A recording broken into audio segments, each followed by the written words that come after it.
300 words, 2 minutes, starts now.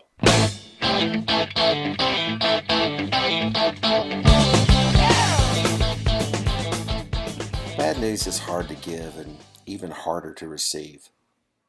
When you're communicating bad news, you might try and soften the blow to deflect some of the pain you know the receiver will experience.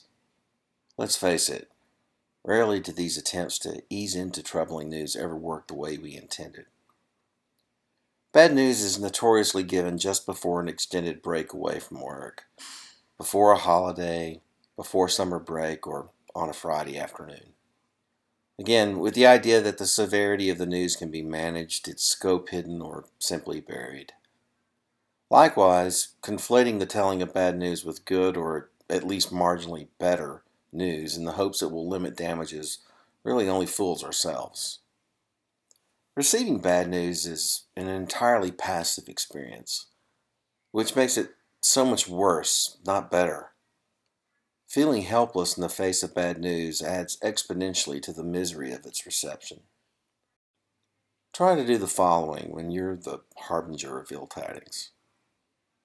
Communicate bad news to the people it affects as early as you ethically and possibly can. Nothing's worse than finding out bad news from someone other than the person who should be telling you first.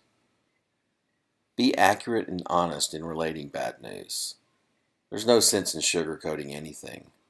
The truth will eventually come out, so tell it like it is. Don't count on events outpacing bad news and somehow solving the problem of relating bad news for you. Look, no one wants to be the bearer of, or worse, the cause of bad news. But that doesn't excuse you from being accountable, responsible, or ethical. How you convey bad news is a true test of your mettle as a leader and your dependability in a crisis. Don't shirk your responsibility when adversity inevitably arrives. Step up and show why they gave you the job in the first place. Go and be you.